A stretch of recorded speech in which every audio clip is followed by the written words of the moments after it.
finals football almost came early in the VFL. Round 16, the clash between the Zebras and the Bombers. David Rees-Jones in what was effectively a mini-elimination final. The loser could probably forget about finals.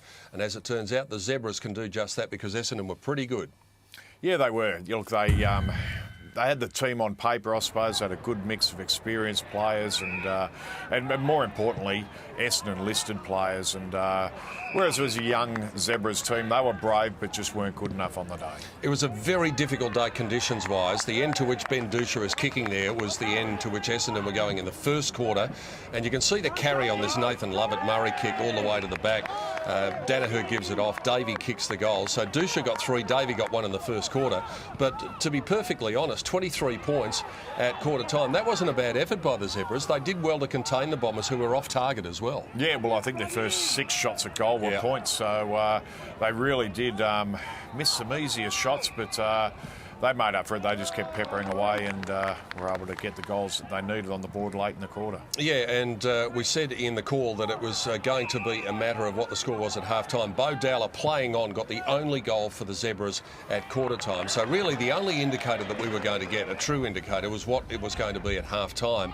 And likewise, Essendon did a very good job of containing Sandy. In fact, they kicked 4 goals to 2 into the breeze in the second quarter, and that turned out to be the decisive period of the match. Yeah, and it was really a quarter that I thought Alwyn Davey really imposed himself on the game. His forward pressure acts were terrific, and we see here where Sandy were able to take the ball the length of the field, but there wasn't enough of that, and Essendon were just a bit too good and a bit too strong for it. This was one of the goals of the day. Ben Dusha, watch this, with the outside of the right boot, and it came in a period where we talked about the second quarter being the decisive moment. They kicked 3 goals in 4 minutes, and that really blew the resistance apart into the breeze. Yeah, and we just see there how easy Nathan Lovett-Murray was able to manoeuvre in pretty heavy traffic, and a lot of the Sandringham boys were getting tired at this stage and just took their foot off the accelerator. And look, Alwyn Davey, I thought after quarter time he was terrific, one of the better players on the day. Yeah, we saw him kick a goal there, but it was his defensive efforts that were just as impressive. Tiernan came up with a goal in the last quarter. Sandy kicked 4 goals to 2, but when you're down 56 points at 3/4 time, even though you've got the breeze, it was always going to be difficult. David Hill was a great contributor today, 196 AFL games. He's probably not likely to add too many to that, if any at all, but his work rate today was just something to watch.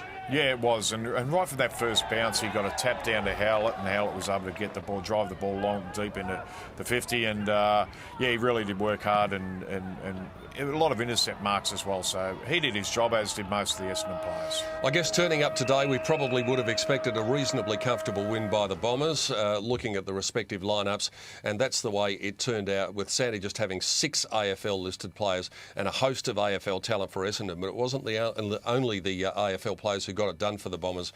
As Reece said, Ben Dusha was simply outstanding. They had a lot more of the footy and they had a lot more on the scoreboard. So the final scores, Essendon winning the first 3 quarters, Sandy winning the last, and the Bombers keep their finals hopes alive with a 43-point victory, 16-12, 108 to 9-11, 65, and you saw the action in round 16 of the VFL on Grandstand.